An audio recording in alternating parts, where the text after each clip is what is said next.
So it's been missold, actually, because I'm definitely not going to introduce you because I actually don't have your biographies. So actually probably the best thing we can do to start off, you've already met Pat, but Lou and David, maybe you'd just like to say a few words to introduce yourselves.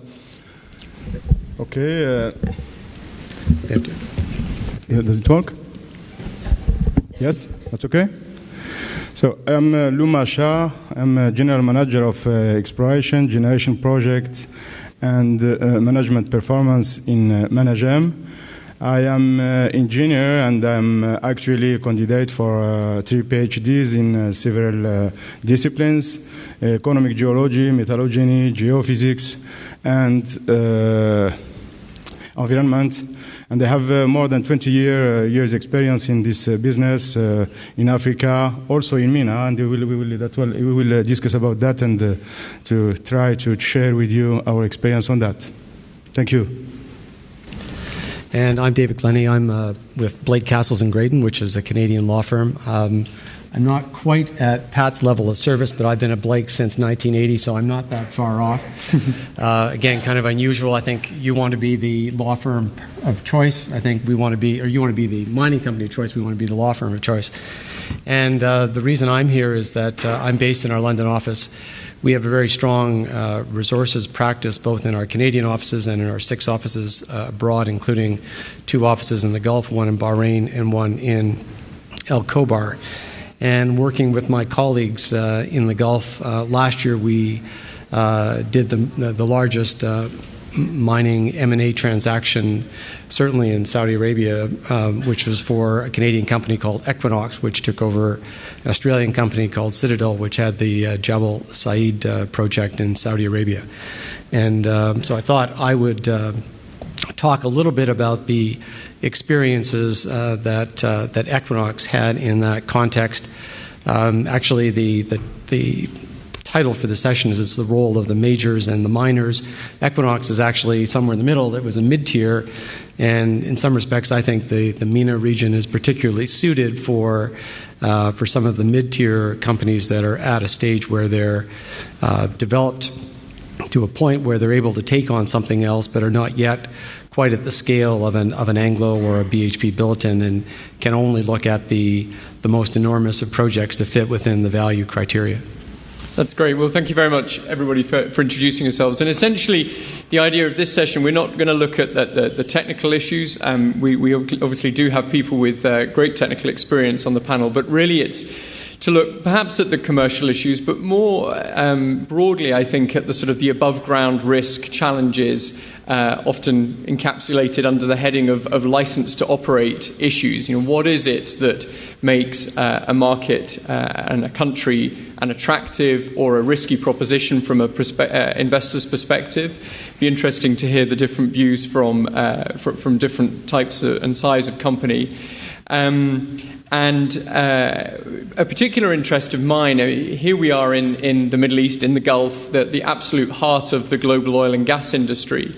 And clearly the mining sector here, as we've all heard, is growing. And we at Register Larkin are delighted to be working with Ma'aden, for example. But one of the things that I find very interesting is that we're in a region here which has so much experience of how to attract the world's absolutely best companies, both large and tiny, in terms of people bringing very, very specialist technical skills to the oil and gas industry here. And I think it's interesting perhaps to see what can be learned across the whole of the MENA region, not just the Gulf, as the mining industry here really takes off. Now, clearly in countries like Saudi Arabia, a lot of key individuals who are now driving forward the mining sector have come from a background in the oil industry. But I think that's still relatively rare globally. There seems to be remarkably little interaction between those two sectors. But I think particularly as we look at how mineral and metal resources are going to be developed in this region, I think it's instructive to see what can be learned, including perhaps in a legal perspective, from some of the frameworks that have worked so successfully and some that have worked less successfully in the oil and gas sector. So David kindly offered to kick us off with some opening remarks based, as he explained, on his experience, not least with Equinox. So David. Yeah, just a little bit of background for those of you who may not be familiar with the transaction and the players. Equinox, a company that I started working for in 2003 when it was an Australian junior with a market cap of about $50 million and a very prospective project in northwest Zambia, not in the traditional copper belt, but in the far northwest of the country that hadn't been developed.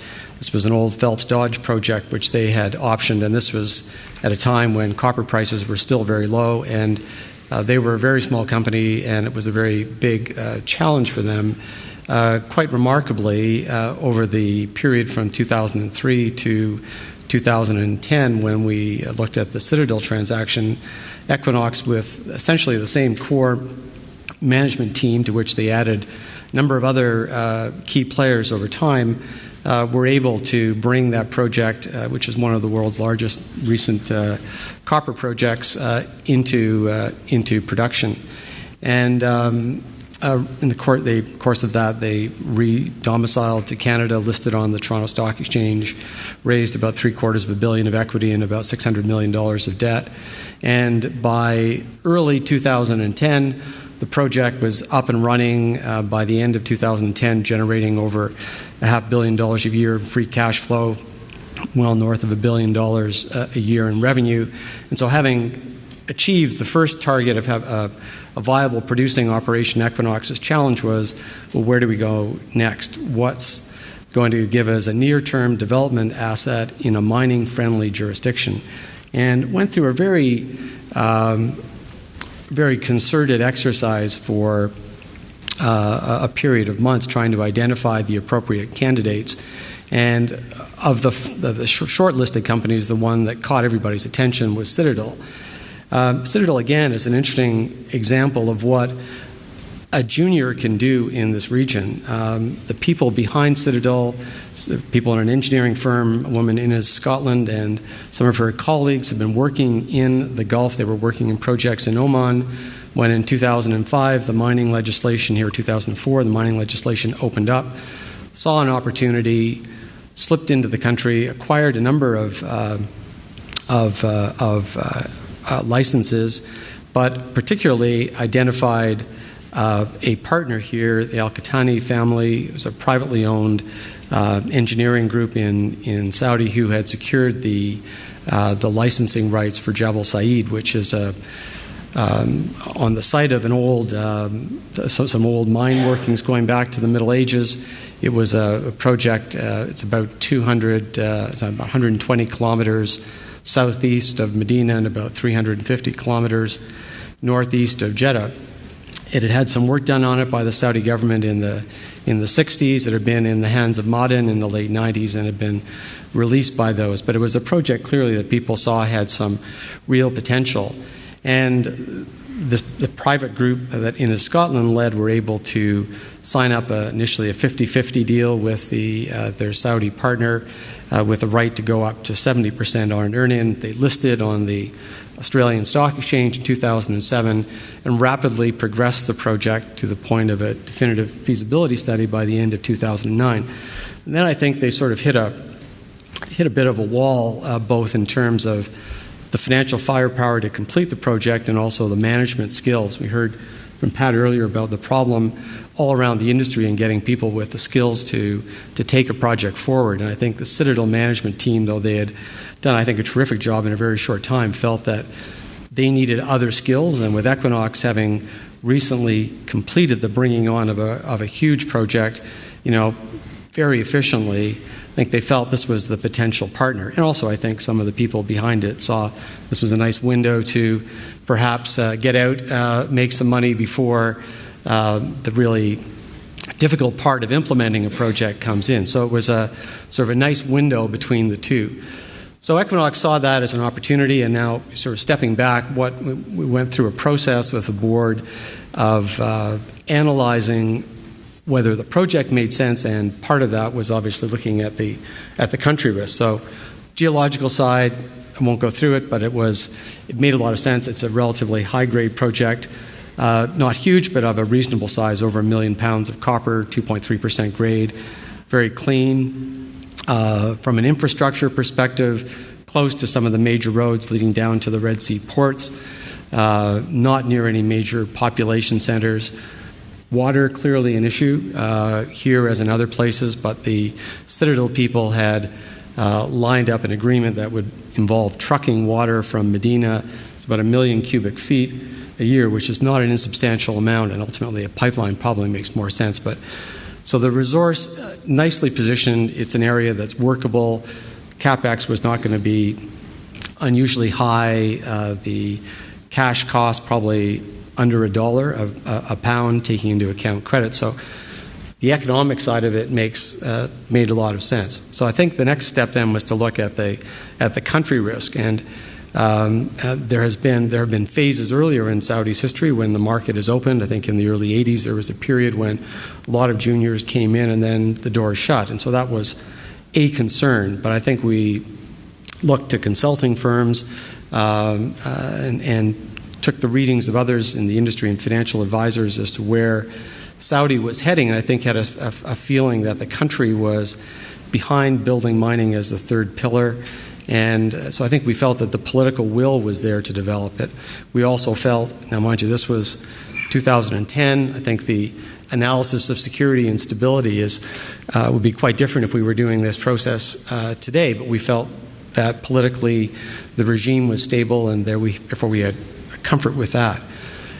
We then looked at the regulatory regime. Does Saudi have a mining regime where foreign companies are welcome and where you can have stability of title?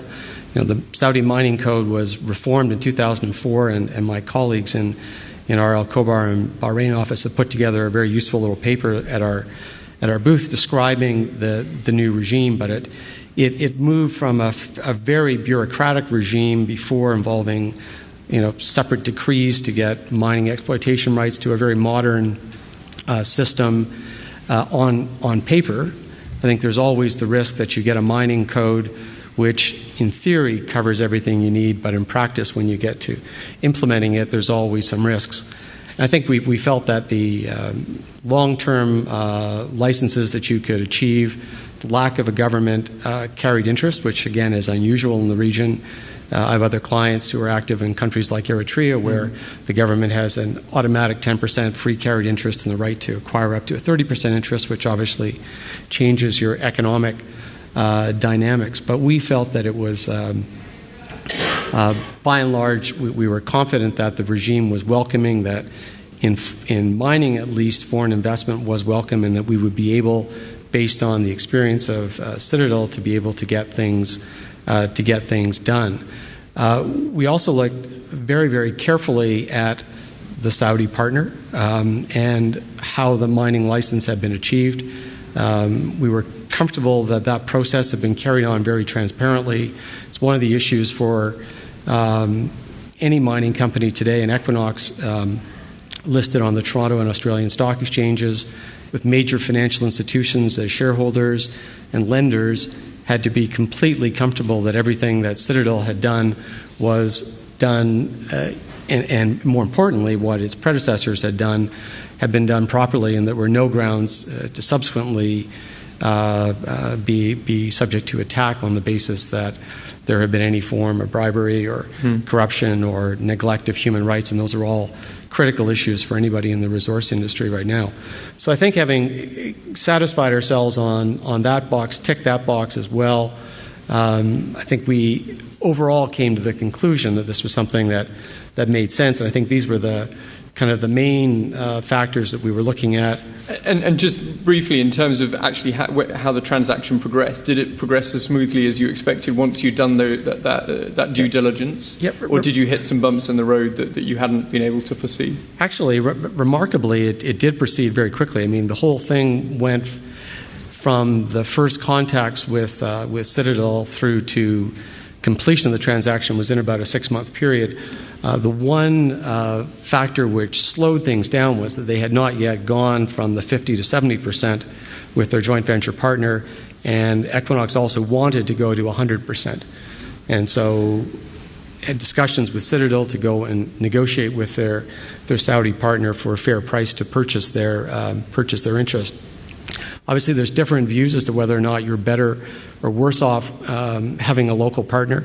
I mean, we've all had good stories and bad stories. I had a client that was active in Russia in the early 90s, and we thought we had, a really westernized, reputable partner who had done things properly, and then one day we woke up to find that he had literally stolen the titles to the oil and gas rights back, had suborned judges, had threatened employees, and let's say it certainly opened my eyes to the dangers. And presumably the new UK bribery law is pushing that even further than FCPA used to. I mean, absolutely. The provisions for your responsibilities for your partner's behaviour are even tighter. That's right. And, it's not just what you do. If you inherit a company where there's been misconduct before, doesn't matter. There have been cases in the United States where companies have discovered this in spite of having done due diligence. Yeah. And nevertheless, having confessed and having owned up, and we're nevertheless still subject to sort of fairly swingeing penalties. So I think I guess we'll move off Saudi specifically in a moment, but there must be some correlation between the fact that Saudi Arabia managed to look an attractive place for a company like Equinox to invest and do business, and the fact that yet again, just this week, they've been reconfirmed as, I can't remember where it is, but certainly highest in the whole of the Middle East region in terms of ease of doing business. Presumably there's a lesson there for other jurisdictions around the region. It's not just about the particular mining codes, it's about the entirety of the political risk, the ease of doing business risk. And particularly for nervous investors new to the Middle East region, they're going to look for the maximum level of comfort that they can, that this place is a safe, stable, and relatively bureaucracy-free place to go and do business. And I think Saudi Arabia has clearly made enormous efforts to make sure that it is on the leading indicator on all of those in the Middle East region. Yeah, and I think if you look at other countries, again, I don't want to pick on Eritrea, but a number of Western companies that in Eritrea, including one of my clients, that we have found some very significant issues with investors because of sudden gear changes in the regime. In 2007, suddenly everything slowed down basically to a halt in terms of permitting and processing, while the country was deciding, the regime was just deciding what it was going to do to enhance its economic return.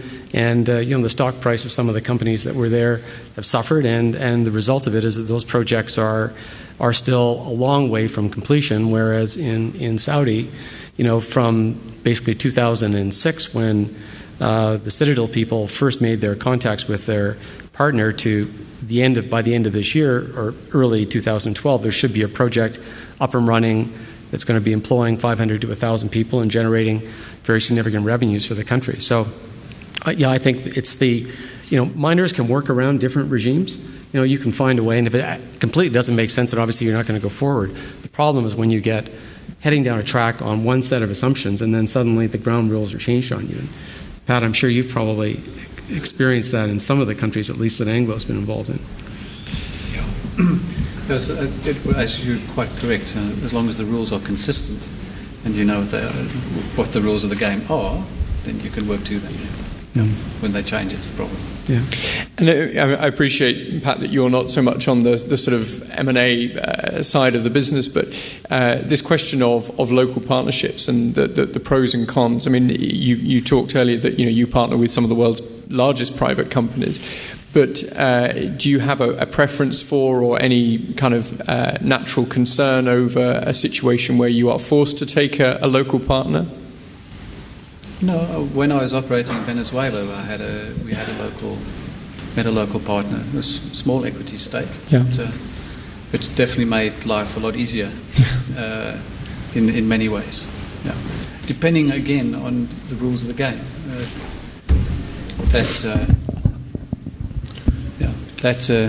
That particular individual happened to fall out further on down the process. So it became complex. Because again, I mean, when you look across to the oil and gas sector in this region, generally, in many cases, people don't have to take a local partner, but clearly they will often have to register a company, particularly in a country like the UAE, where they may have the opportunity to have the Supreme Petroleum Council as their sponsor, but if not, then they're looking for a local partner to do business here. And as you say, there are some great success stories, but I'm constantly amazed, not just here in the UAE, but across the whole of the MENA region, where companies that are very experienced are operating all around the world, that have absolutely the financial resources to do every level of due diligence that they ought to be able to do, still find themselves tied into a partnership that they find extremely awkward, very difficult, and not terribly productive to their business. Lou, share your thoughts on some of these topics. To you, where are the sort of the high risk and low risk opportunities? Forget the sort of the technical geological opportunities, but if we look at these sort of above ground issues, where are some of the good and bad stories for you around the region? You're scary about geology. So I will take this word as a miner and also as a citizen of the MENA region. Mm-hmm. I'm Moroccan, and we learn so much. I mean, in these 2 days we spent together. And thank you to Sally for the workshop. We learned about the Saudi Arabian model. We learned about some other countries of MENA in terms of jurisdiction, in terms of regulation. We learned about companies. In the presentation of Earthstone, when there is a deep message when he said that in Indonesia he was interested by iron, and the government didn't know that they have iron in their country. That's a very big message. That's a very important message. I mean. So, Patrick, one good message from Patrick was that majors and even juniors, because juniors depends on the interest of majors and markets, majors will be there when there will be opportunities. Yeah. That was the message. And competitiveness. But now I will take the question in another level, which is a strategic level. And that's what I conclude through those 2 days I spent there. I was present in workshops yesterday also, and it was very important to see. One presentation was on it was for trading, but the authors spoke also about the infrastructure of MENA region, and it was very important to mention that. So I will start with, as MENA regions or as MENA countries, the first thing to have is the vision. What MENA countries are looking for. When the representative of Egypt said that there is no taxation, but there is an interest for Egypt, which is maybe job creation, rural development, or others. Mm-hmm. The second thing is, are we looking for economic growth or for income exports? In one case, is different to another. If we are looking for economic growth, we will develop products which represent a good amount in the market, such as iron, more than $200 billion in the market, such as salt. Salt is important, and it exists in our region, in the region. And also another thing, critical commodities. I had the occasion to look on the metal or the commodities which are critical for the United States of America, for Europe, for China, or for others. Copper is not critical for USA. It is for China. It is for India, for instance. Mm-hmm. What's our critical commodities there? Okay, rare elements. Everybody here. We are about the war on the rare element recently, and the barrier. What else I want to talk about? The stage in the mining sector, shale value. Do we want to develop concentrate, or do we want to go more than the shale value in this business? Knowing that, for example, for base metals, and Patrick can correct me, he has more experience than me, and he's in more countries than me. For base metals, the value in the refining is 20%, and the 80% is for the miner. Yes, but for salt, the petrochemical industry get 10 times the value than in the mining. You produce salt as a product, you have for $100 per ton, or 120. But if you go along if we go in advanced stage in the industry, it's another thing. MENA countries have to choose the model. What I want to mean there.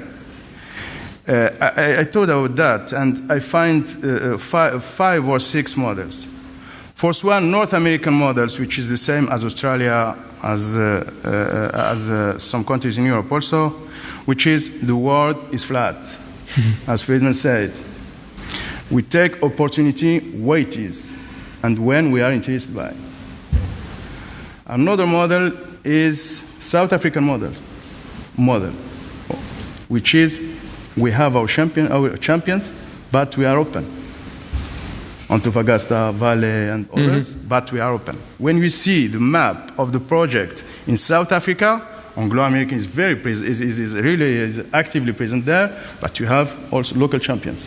And Saudi Arabia is a model, and Morocco also. They are not far from this model. That's for many countries to choose. There is French model also, which is save the government, Greenpeace, with recycling. They are interested more by strategic metals. That's a choice. And they are developing by recycling.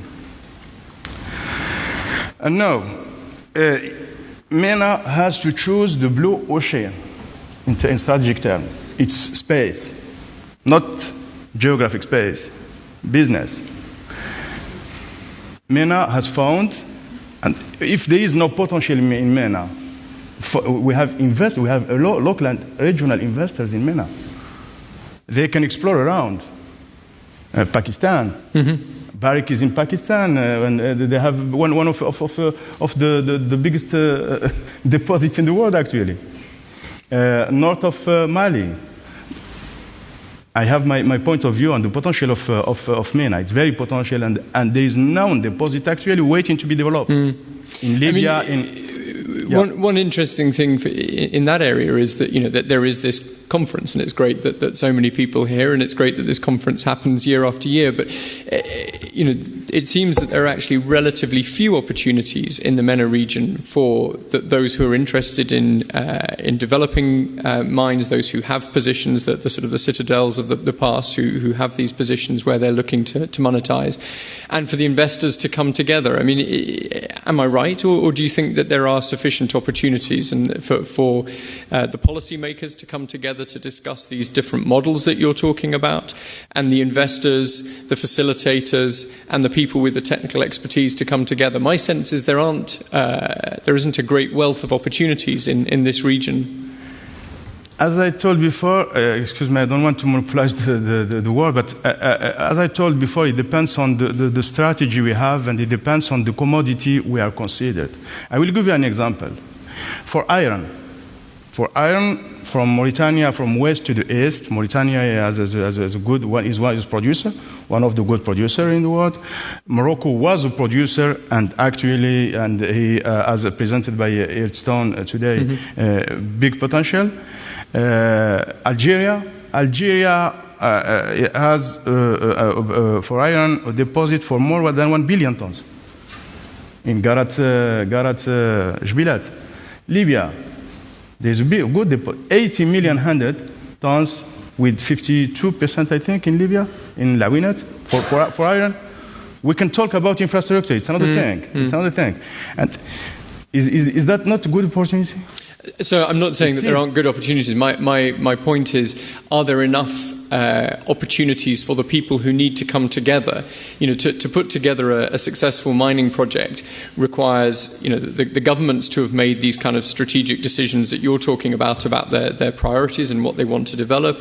It requires the companies with the technical expertise. It requires the risk takers to be the first movers. It requires the investors to come with the money, and many others. And I get the feeling that the mining industry doesn't have a richness of opportunities in the Middle East for all of those people to come together. I mean, maybe we should throw this question open. I mean, are we missing here some significant groupings? Are there trade bodies? Are there entities that are really helping to crack these issues open in the Middle East?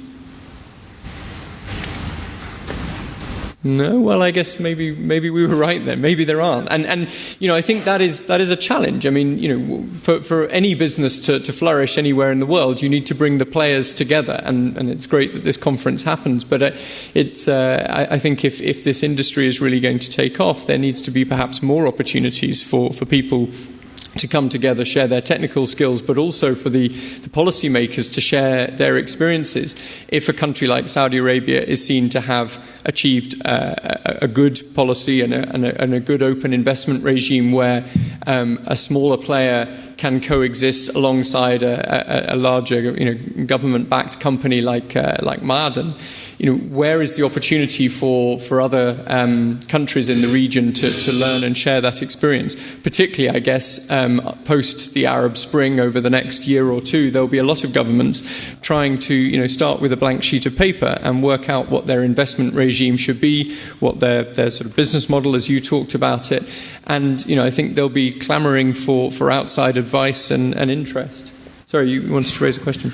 I think Saudi Arabia, it is just new in the mining in the private sector. So we are indeed in need of a private company who has the experience and know-how in the mining industry, exploration and mining, to join us. I am one of the company who are seeking for that, and I have a partner from South Africa. And still, there is so many opportunity in Saudi Arabia. They are looking for the right partner who's willing to activate and effect the mining. As Dr. Hani says in his presentation, third of Saudi Arabia, it is the Arabian Shields. And Ma'aden have 50,000 square kilometers. The rest is bending, almost 10 times, 20 times are available. Some of it has the right for the license for some local, and they are really searching for the right and willing investor to come and to share with them.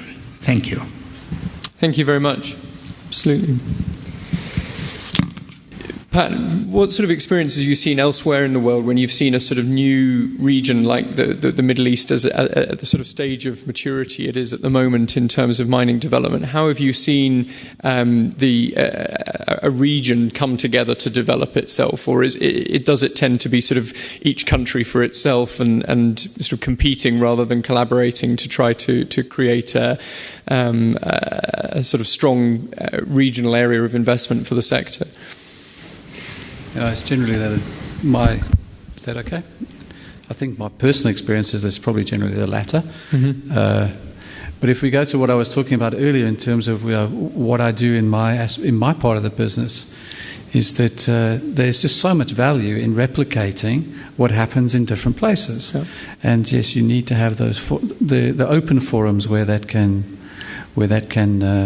happen. I think this region would probably lend itself to some form of societies or forums or whatever to pull it together. It's close enough.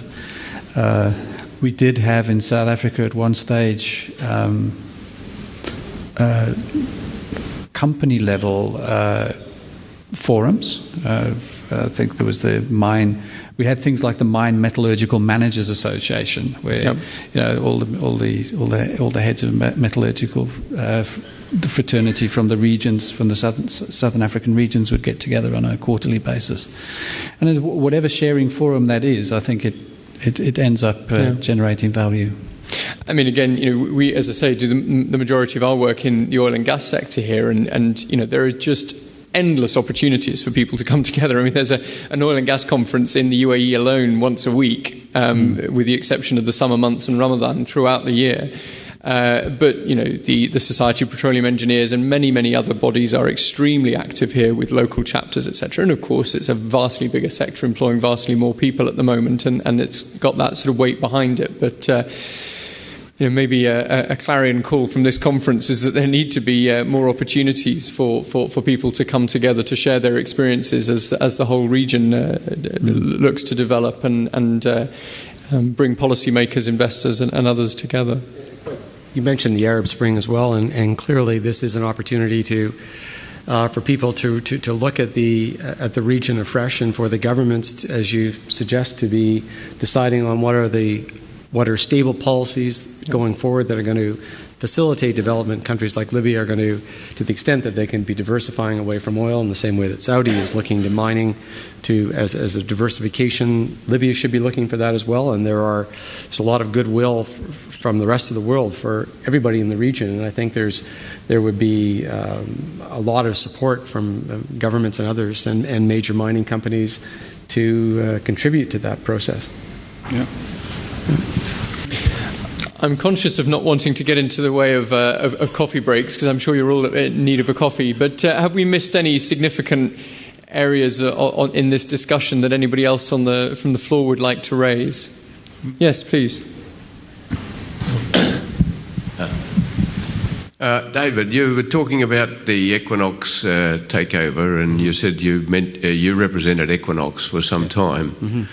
The ink had hardly dried on that takeover of Citadel when up came a couple of other interested parties in Equinox. I think Chinese Minmetals was first, and then they got trumped by Barrick. Yeah. I presume you were probably still representing Equinox at that time, so perhaps you've been involved. But are you able to make any comment then about why another big major came in? And came into the region. It's the old story of one fish swallows another, and then a bigger fish comes along and swallows the next one. I think people saw. I mean, frankly, for Equinox, we've been waiting for someone to come along for the preceding 4 or 5 years. It was a good project. People were waiting to see it de-risked. It was obviously the time at the end of 2010 with the project up and running. There were a fair number of the usual teething problems in 2009, but by 2010 it was clear that this thing was on a path. They had opened up a whole new part of Zambia, and also coming back to some of the corporate social responsibility issues, not so much of an issue for a company like Citadel, given where their mine site was, no local populations and things, but for a company like Equinox, opening up a whole part of Zambia where they had to build the local infrastructure, build the local village, create the schools, train the employees, and Equinox did a fabulous job in Zambia of working to Zambianize its operations, to reduce the number of expats, to rapidly bring people up the learning curve on the skill side, and we're looking to do that as well. So, I think. I think Barrick and the Chinese and others have been watching Equinox for a long time. They obviously, it wasn't so much Citadel, they then put themselves in play by making a bid for Lundin, and I think a number of people thought they'd rather take Equinox as it was now rather than wait until it had potentially combined with Lundin and was an even bigger fish. If you really wanted, and I think both the Chinese and I think Barrick, their main focus was the Zambian project. And if you wanted that, then you really didn't want to see Equinox get too much bigger, because then there's a risk you're going to be buying stuff that you didn't want. So, anyways, it's life. You're the predator and then you're the prey. So. Please. Does creating mining companies association like the one we have for cement, steel, and fertilizer help advance the mining production in the MENA region? I think the conclusion of this group was potentially yes. If there aren't enough opportunities for people to come together, and where we've seen both from other industries in this region and this industry in other regions, the answer would seem to be yes, that the more opportunities you create for people to come together to discuss and share, then I think that's always a good thing. So yes, it does seem that is perhaps a gap here in the region. I mean, the mining industry, from the perspective of somebody who spent most of my career in the oil and gas industry, I think the mining industry is phenomenally lucky to have an organisation like the ICMM. The oil and gas industry has no single organisation that addresses these kind of above-ground risks, licence to operate, social CSR challenges in the same way that ICMM does. Could there be a local, Middle East chapter of ICMM? Why not? I also have a question, which actually links well with what you're saying. And I think I asked somebody else earlier, how does it work? Because really what drives the industry in mining, and I don't know about oil and gas, but it's that risk capital that you called yourself, and it's well known, it's sort of entrepreneurial people who just go.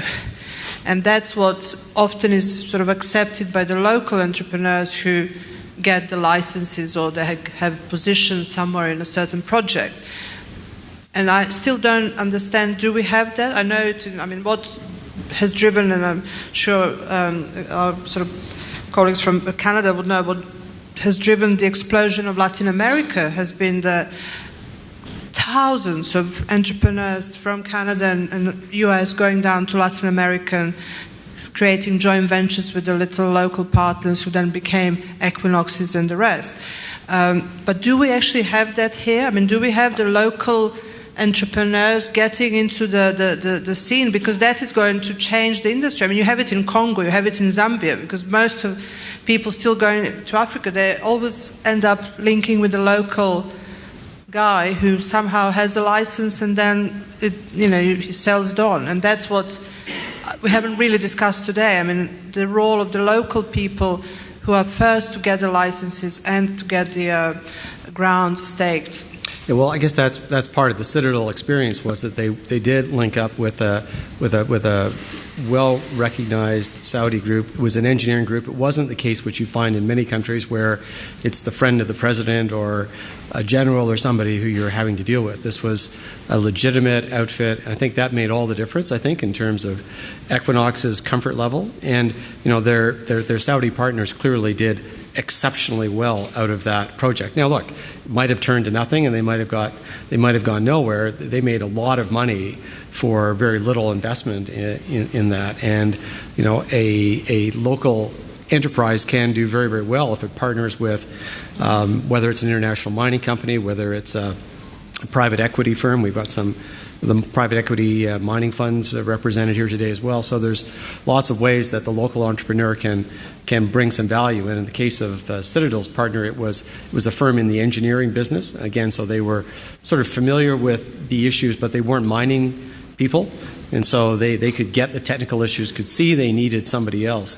The problem sometimes in many countries, when you get the local partner may just not really appreciate how difficult it is and what the foreign partner is going to need to get, and you can get a clash in expectations.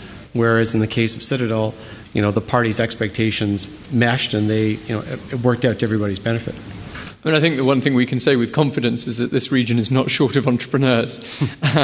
It's a fantastically entrepreneurial region, including with lots of wealthy, well-connected family entities, which are prepared to diversify their interests to all sorts of sectors if they can see potential value.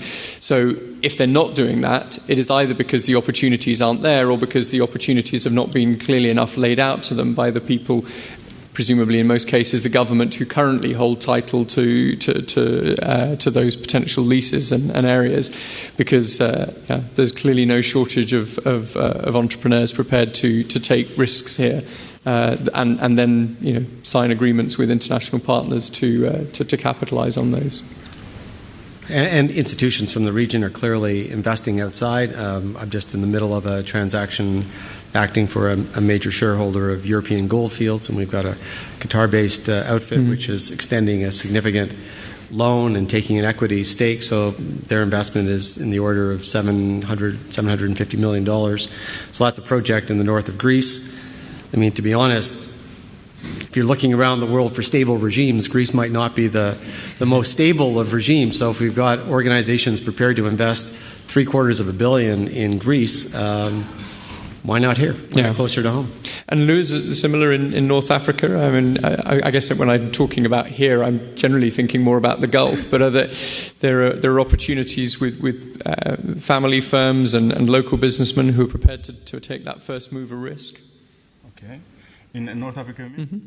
I think that before, if I can, I would like to give you a benchmark, because the question needs a benchmark before to come to talk about North Africa. I'm thinking about I lived at West Africa. How West Africa creates the hotspot, and how West Africa created this dynamic. Mm-hmm. If you go back 1997 in West Africa, there is for gold and even for base metals, there is no operations there. There is one in Lero, in Guinea, which was Lero. In Mali, Siama was closed, and Kalana was closed. In Côte d'Ivoire, Iti, which is a small one, and 1997, I mean. And base metals, there is Percoa, which is, I think, in Burkina Faso, and up to now, it's the sole project in the West Africa. So I think that there was in West Africa, and Patty can complete me or correct me if I said something which is not correct. There was a changing of laws, mining laws, okay, and juniors and dynamic of junior companies. We know both of them. They were geologists, technologists, and they were a friend of us. They made discoveries, small discoveries. Now, before that, there was a kind of infrastructure, and I can qualify it as a primary infrastructure.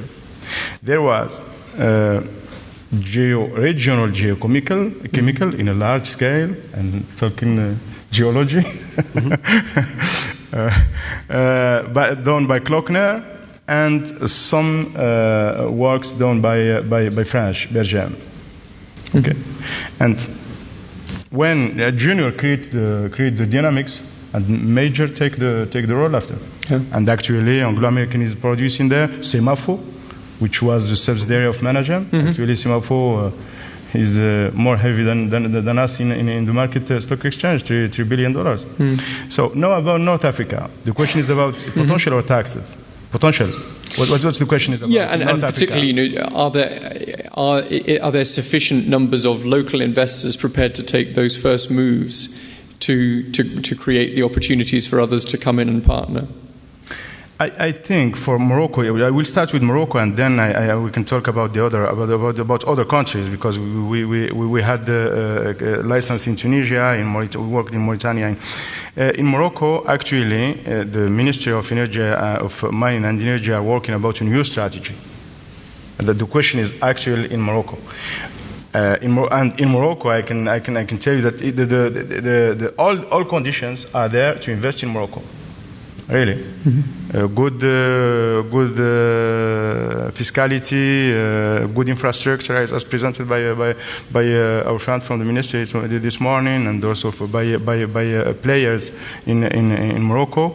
And now there is. I will talk in my presentation. I will talk about these new discoveries in Morocco for good opportunities for investors, and I'm sure that they will attract new investors. Well, Lou, can I just stop you there, just on the grounds that I'm conscious people want to go off and have a coffee, because if people can come back and listen to your presentation later, then they're going to get the full inside story from Morocco. Is that okay? That's okay, Robert. All right. Okay, well, with great thanks to Pat, Lou, and to David, and thanks to all of you, and I think it's now time for a coffee break.